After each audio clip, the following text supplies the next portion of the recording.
and welcome to our next episode of Safe and Sound, our limited edition video series on well-being during the COVID-19 pandemic, brought to you in association with Facebook. We have with us today Sushant Kalra, the founder of Parvarish Institute of Parenting, and we have Isha Sharma, who's an assistant professor at the Department of Child and Adolescent Psychiatry. Today, we will be talking about parenting during the pandemic. Hi, Isha. Hi, Sushant. Thanks so much for being with us today. Pleasure. Maybe start off with talking about, in your experience, what you have seen and observed parents going through as well as children going through during the pandemic and how they're coping. Maybe start with you, Sushant. Okay, me? Okay. So, first thing first, pretty tough time. I would say it's like the Third World War, and the entire world being in a war against an unknown, unseen enemy, and which is a fatal enemy. So I think we all were hit by something we never knew, something we never knew how to cope up with.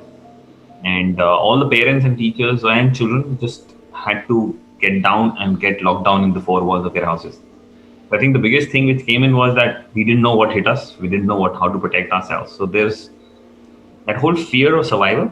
I think the first time ever people experienced survival at this close quarters. We all say life is uncertain, but this uncertainty right there in the face where we don't know, will we survive tomorrow, was a question I think we have not answered, generations have not answered at so close quarters. The other thing which came in was that I think we never knew so much of time families will have together and don't know what to do with the time. So having so much of time with each other, coping up with families, coping up with their own mental, emotional stuff, financial stuff. So as a person, I think each one of, if I look at it as a parent, managing house, managing your household chores, managing your finances, managing children, managing your elders at home, managing yourself, your emotional health, your mental health, your physical health, your financial health suddenly came up, along with children being in the same space. So just imagine that every person in the household was high on emotional and mental pressures, the roller coaster, and being together. So I think that caused the maximum difficulties in adjusting and knowing what you're doing. So managing your own emotions, your own mental stuff, and not knowing what the other is going through.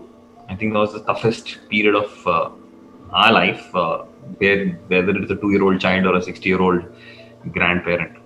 So pretty tough in terms of managing it themselves. Isha, in your experience, what are some common problems that you also think that parents and children are encountering at this time period? Yeah, I think what Sushant spoke about, the uncertainty of it all. I think that's like the key thing that's really haunting all of us, because we don't know when it's going to end. When will we get back to our so-called normal lives, whatever normal means, of course. But then, see, the thing is that, psychologically, it's not that we haven't dealt with crises earlier. It's not that we haven't faced difficult times earlier. All of us have, and all of us, have had different kinds of difficulties over life. But the difference with this COVID-19 pandemic is that there's nothing that we can draw upon. There is no parallel. There is nothing like this that we know of has existed in our lifespans, even in our grandparents' lifespan, for that matter. So in that sense, this is completely novel. So who do you turn to? Who do you ask for advice? Even when people come and ask us for advice, we're like, we're also still learning. So let's just try and find the answers together. And I think that's the novelty, the uncertainty, and the lack of a template of any kind of a resource we can draw upon. I think that's what makes the biggest amount of problem in this. And of course, the details involve a loss of routine, a loss of structure, a loss of predictability, a loss of relationships, and there can be multiple losses within this big mix.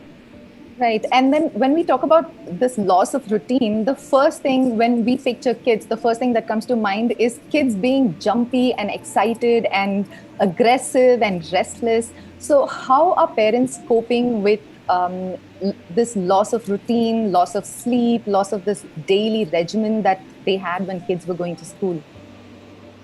Yeah, I think so. I think initially there was a lot of excitement, perhaps, especially for kids. I mean, schools shutting down is perhaps the biggest gift there are a lot of kids actually like going to school, but I guess for the last majority, and even for someone like me, not having to go to school is a big kick, and so initially, so the jumpiness, the need to be at home, get the mobile phone, get the video game on, do this, do that, so that the excitement phase of it, I think, was there a lot more in the initial part.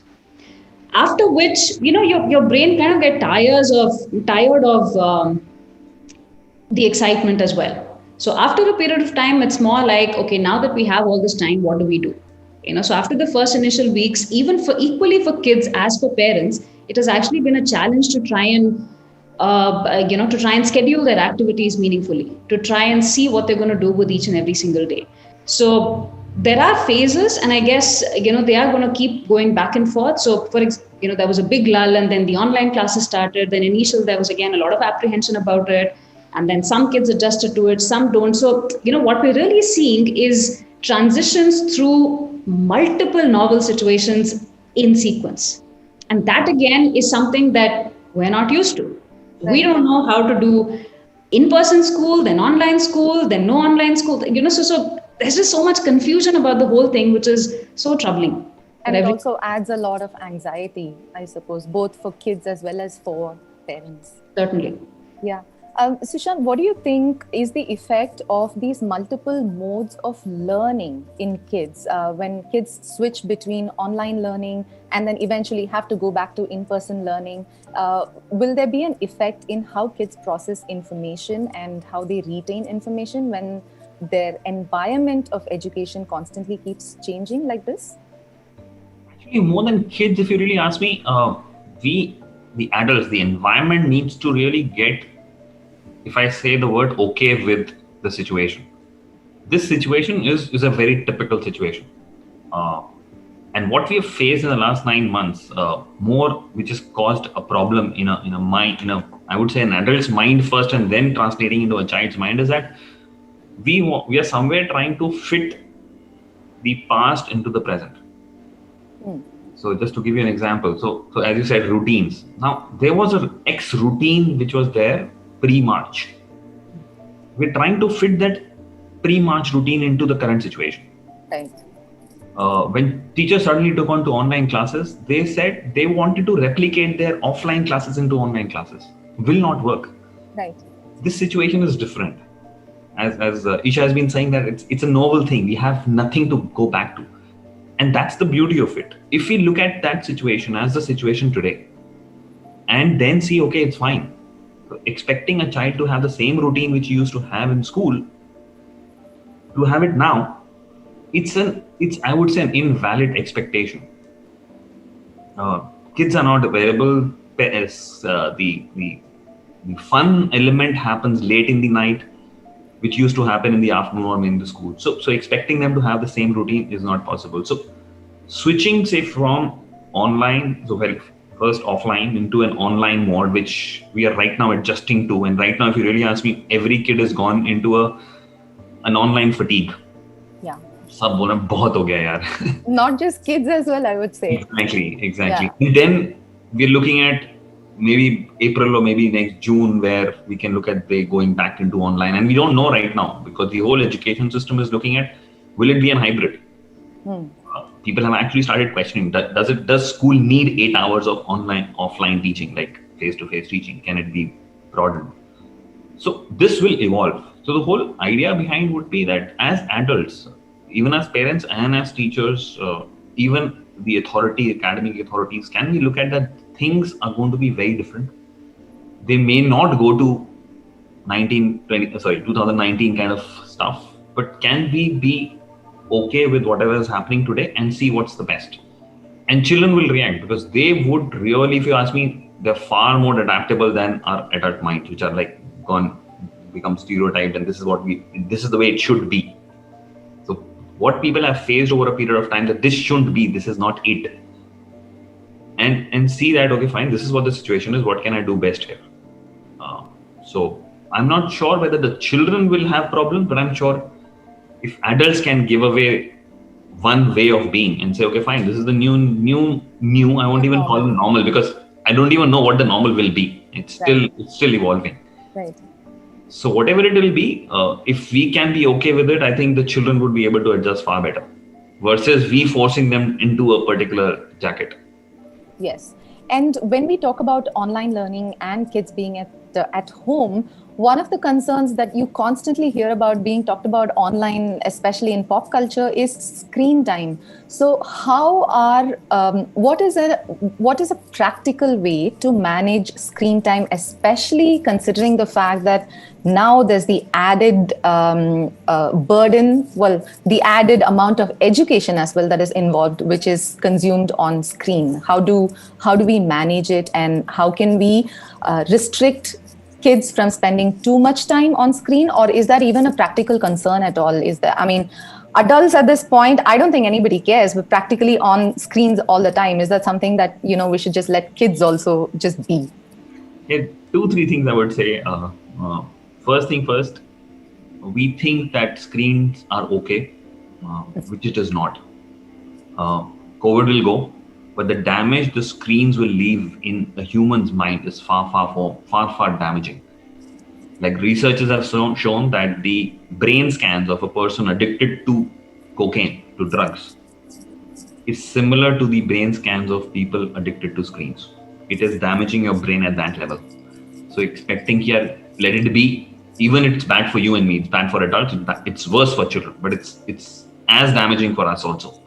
Second thing which I wanted to say was that people have started blaming technology. They're saying technology is bad, but really we need to first get our heads in. Technology is a great thing. You and I are talking, we're able to get through the world. I was talking to somebody from rural India last night. His school is in rural India, and he's saying that the biggest, it's been a boon for us. Yes. Because something which was not accessible before, the quality of education, the quality of trainers, the quality of teachers, which they have been able to access just because of the online thing happened. Those children would never get that access. So they have got access to people from all across the world. Right. Which is like a boon for them. They could never think that kind of exposure would be possible in rural India.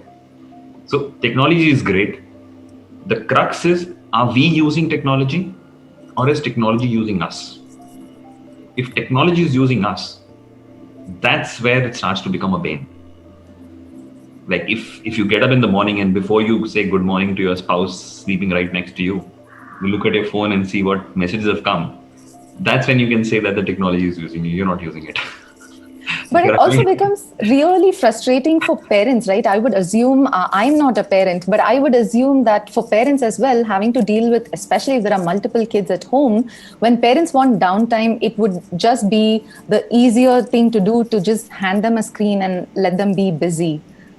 So just want to add one thing more, Sandhya, here, that children are addicted to screens is a myth. Okay, it's not the truth. The truth is that children are addicted to what they get out of screens. Right. So for example, you and I, if we go back 30 years, when we were about 10, 12, we were addicted to stuff. For example, I was addicted to cricket. Nobody could get me off it. Like I would come back from school, throw my bag and get out. For 2 years, I was addicted to TV. No, I'm not beyond screens. Let's move away beyond screens. Oh, okay. We were so addicted to, we lied because of that. We would say we'll come in an hour. Our parents will keep calling us. We'll not come back. We will hide from our parents. We'll lie to them. We will say, okay, homework ho gaya, but actually not do it. We have studied. We will not do it. We do all that stuff because either it was cricket or being with friends, or it could be football, it could be painting, it could be dancing, it could be whatever. So what we need to, as parents and adults, realize that it's not the addiction to the screens. It's addiction to what screens gives them. That's exactly what we and you used to get it from the games we used to play. The dopamine hits. Absolutely. So that charge needs to come from somewhere. Currently, it's coming from screens. But so people say that, okay, fine, restrict screen time. Whenever you say restrict screen time to a child, you know what the child hears? Child hears that a parent is saying, restrict fun, restrict excitement, restrict being with your friends, don't have fun, don't enjoy life. And that's where the fight starts. So what I've been telling parents is, it's not about restricting screen time. It's about adding something more in your day-to-day routine, which is as exciting, as much fun, as much pulling, as much dopamine like which gives you dopamine as much as the screen. If you add some stuff like that into your child's routine, the screen time automatically goes down because there are only those many hours in a day. So rather than reducing screen time and blaming technology and saying ye kharab hai, ye kharab hai, add that. And primarily, if you really ask me, you can't do it for children till the time you don't do it. So I've been recommending parents that there were stuff which you used to love. You used to paint, you used to maybe write, you used to sing, you used to play some guitar at your age, or you played cricket. Go build that again in your life so that you can be off the screen yourself. Yeah. Isha, what do you think is the effect of kids not socializing with each other when they have fun? Because kids are made to play outside and have fun with other kids. So even if they're having fun at home, say, instead of screens, kids switch to other hobbies and do derive satisfaction from it. What are the mental and psychiatric effects of really young children not socializing with other children in real life the way they're supposed to? Right. Thanks for bringing that up, because so there are, let me just break this down into three parts. The one part is socialization, right? So which basically means that there is a need for an individual to be with other human beings, right? The second part is the outside. So where socialization is usually an activity that's done outside of the four walls that you live in. The third part is this particular lifespan, is this particular age that we're very concerned about, and that is childhood.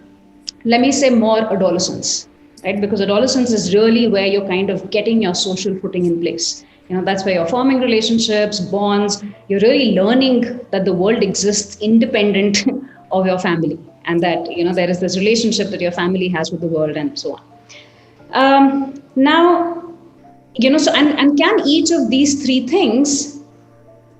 Yes, they are highly correlated. So adolescents go outside to socialize, right? So they are highly correlated.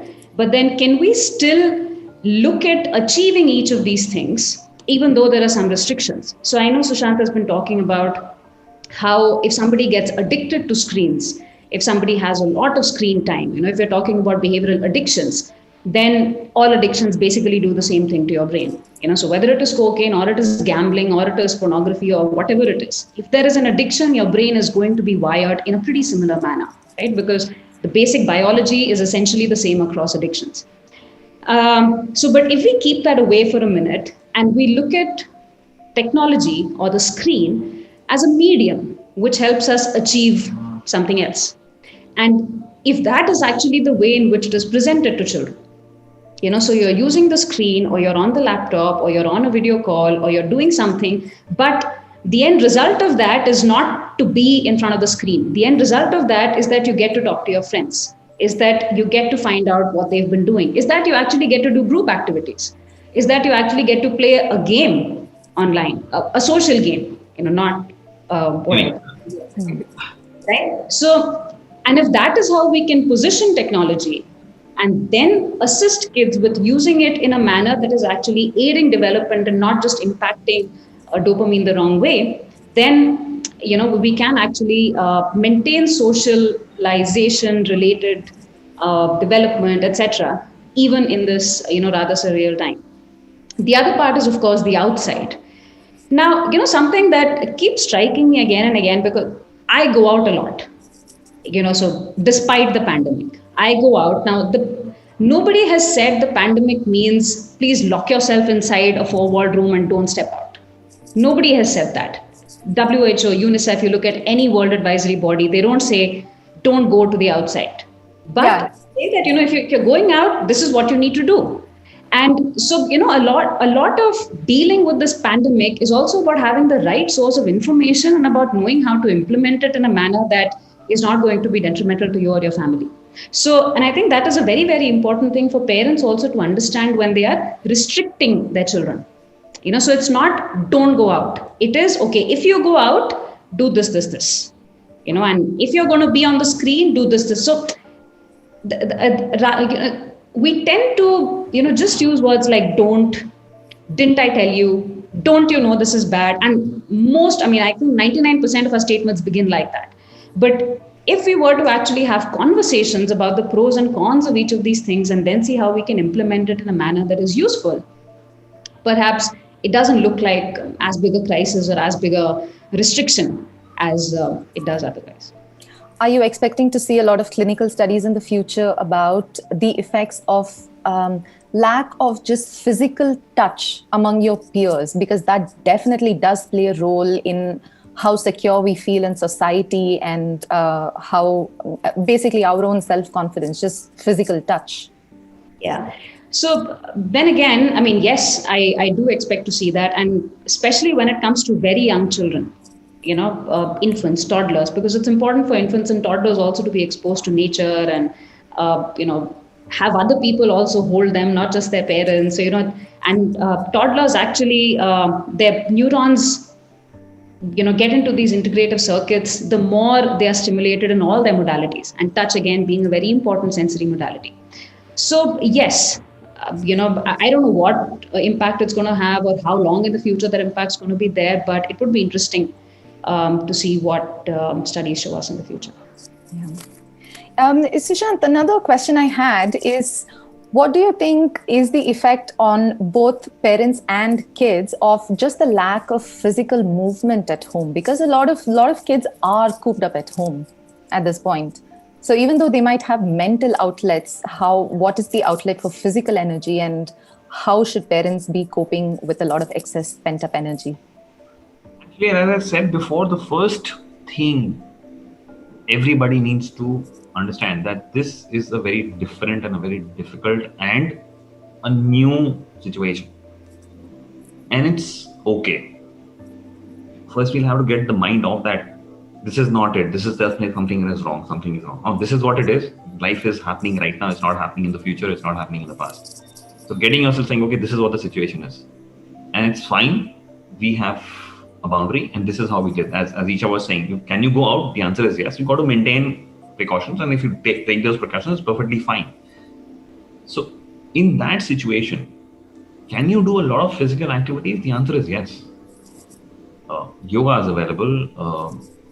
You're inside the house. Then I was talking in the lockdown. Okay, I'm not even talking about post-lockdown. Post-lockdown, things have opened up. So nobody is stopping you to go have a walk together. Go have a run. Go cycling. If you ask me what we did as a family, 4 of us, I found an old hoop, like a basketball hoop, in one of the storerooms. I pulled it out. We put it on the back wall of our house, and we started playing basketball at least half an hour. Me and my children and wife, we used to just go back and just play for a while and just run around for a while. We started playing tennis on the wall of the garage. I said, okay, fine. That's what the restricted space is. So be it. Can we move around? So we can. So yoga was happening, stuff was happening, things you could do it. There's no problem. My dad and mom, I've never seen my dad not go for a walk. He's 76 right now. I don't remember the day he didn't go for a walk. Few days when there was lockdown, he wasn't. But from that day onwards, he's been going for his walks. So he doesn't go to the parks because there are people there. But on the road, where there's nobody there, he's put his mask and he goes. The second thing is about the mental health. We know that, okay, fine, we're not having that physical touch or that communication with our children, or with children coming together with their peers. But I think this is a great time when parents and children can build that bond together. Can we on our dining table talk about ourselves, talk about what's happening to us? Okay, how was your day? What made you happy? What made you sad? How is this impacting my life? So for example, my life, an adult's life has been impacted in all aspects. And they are under stress in terms of their work, in their timelines, their finances, everything, right? In the career. There is a misnomer in, specifically, I don't know about other cultures, but Indian culture, that we don't talk about this stuff to our own children. Yeah. We feel they're young, it's too young in age to burden with all that time. It's not a burden, yeah. They can see it happening on our face. They can see it happening in our vibes. So on your dining table, just chatting up with them and saying, okay, fine, this is what is happening in my career. This is what is happening in financially to me. And this is what I need. And this is what I'm facing. It's perfectly fine to share that out. So what I was trying to say that, okay, situation is X. Can we look at X as a boundary and then do whatever. And it's not stopping anything, by the way. Your physical, mental, emotional health can be kept very well, provided you don't call it, this is not it, this is not it, this is not it. Keep tripping about it. So more positive thoughts and talks as opposed to restrictive and negative wordings. I won't call it positive and negative. I would say even if you're having negative thoughts, share it out. So even Don't if underestimate I was thinking it. this is the end of the world. So for example, I was thinking for myself, this is the end of the world. Go share it out, this is the end of the world. Take it out of your mouth. Take it off your system and let the child also speak it out. Versus all of you saying negative, nahi bolna hai, only positive. Doesn't work, yeah. Negative is perfectly fine. You're a human being. All emotions are great. Can we emote? We do underestimate kids a lot, especially kids today.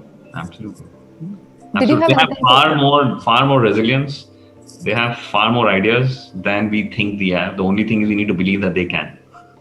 So the last thing I wanted to ask both of you actually, what do you think are the mental health effects in both children, especially children of different ages, as well as parents, of this increased proximity of staying so close together and in the same house constantly where nobody is going out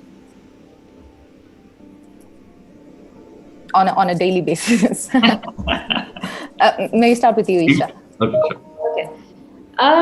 Yeah, this is a very interesting question, and I was actually trying to give it some thought before you started. Is proximity among families and between parents and children, is it bad for mental health? I don't think so. So the direct answer is really that it's not so much the fact that you're staying close together that's going to be bad for you. But, like we've been discussing through this interview, it's what sense are you making of the situation and how you are rearranging your life. That is going to, bring in the stress, and that can then impact relationships. For example, there's a project running at NIMHANS, which recently conducted many parent sessions online. So there were a group of parents who were tuned in, and they were asking questions, different things about the lockdown, about pandemic, etc. And a question that kept coming up is, I have a 3-year-old, I have a 4-year-old, I need to be on my laptop for 6 hours in a day, I need to be working, but how do I tell them? How do I tell them to stay away? So, the fact is that given the situation that we're in, perhaps we need to redefine how we are going to live. Like Sushant was saying earlier, you cannot replicate pre-corona to the post-corona world or in corona world. Right. So, but the more we keep trying to do that, that is where the stress is coming from. And the kids, I think, are bearing the biggest brunt of it. They didn't ask for online classes. They were very happy doing whatever opportunities you could have given them. But what did we do? Because we're adults and because we only have that one template, ki school hai, to, subah 9 baje se class hoke, they should not get up from the class before 4 o'clock or whatever. So, because we're trying to replicate everything in this world, that is where the stress is coming from. But if really, for most of us who have houses and who have places to feel safe in and, have families to actually live with, it's just about trying to identify, okay, now what is the way I can best use this time? So earlier I didn't have 1 hour a day with my mom. Now I have 3. So didn't I always ask for this? And now that I have it, how can I redefine it? How can I, so I think we need to kind of problem solve in a manner that takes into context this new normal that we're living in, and it's probably here to stay. What we need to do, we need to redefine, and then the stress automatically decreases. So it's not bad for parents and children to stay together. Let me close by saying that. What do you say, Sushant? Just want to add to what Isha has been saying. The first thing is pre-COVID times. If I ask any parent across the world, okay, they would say we don't have enough time with children. Yeah. And they said time is a factor that I'm not able to parent well. Time is a factor I'm not able to connect with my child. Now suddenly the game is reversed. It's the other extreme. A lot of time. And now that question of yours is saying, is too much of time bad? So it's not about less time or more time, okay? One thing which I want to tell all parents, good parenting is not a factor of time at all. it's a myth again. It's nothing to do with time. If that was the case, there are a lot of Indian women who spend a lot of time with their children, but still are not connected. So time is actually a myth. What do you do in that time? How do you utilize that time is what matters. I think we as adults and parents, specifically parents, need to learn this art of raising children. Just to add so we normally learn our parenting from the way we were parented. So if I ask any parent, when did you start learning your parenting? We started learning our parenting when we were 5-year-old. Because what our parents did with us, we said, okay, fine, this is a tick in the box. This I like, this I don't, this I like, this I don't. So by the time I become a parent, I have a very set template. Okay, these things are great because it went very well with me. These things didn't go well with me. I wouldn't do it. But we forget two things. One, you're not your child. Your child is a very different human being with different tastes, different thoughts, different feelings, different actions. What worked for you may not work for your child. And second, your child is at least 30 years different generation. 30 years. What worked in 1990s will not work in 2020s. Will not work. We'll say, we used to socialize by going and meeting people. You are always on Facebook and Instagram. By the way, there was no Facebook and Instagram at that point of time. We need to accept that this medium is the way to be. It's here to stay. And it's perfectly fine if I start using it. So rather than calling that medium wrong, can I start training myself and my children on how to utilize it for myself? It's a great medium. I think that's the way we are reaching out to people today, right? Yeah, absolutely. The whole tie-up is with Facebook, right? It's a great medium to reach out to millions. So it's about learning what to do in this time, and it's great. Personally speaking, we were close before COVID, and now we've become this in COVID. So we do each and everything in our family. We know our children; they know us inside out, and it's how you do it. It can go either way. But yes, if you really ask me, with the question you asked, Isha, will there be more issues of mental emotional health? The answer is yes. I can be very definite. The answer is yes, because the whole philosophy about learning about emotional mental health does not exist. You have fever, the parents take your children to a doctor in a whiffy. If you say I'm not feeling well, or I'm feeling a bit depressed and I'm feeling sad, or I can't handle this situation, nobody even bothers about it. They say, snap out of it. Laughing, snap out of it. Oh, that's not the way, man. It's as important as a physical health. I would say it is more important than your physical health. Because anything damaged here takes far more time to recover versus a damage on your hand. Absolutely. Yeah.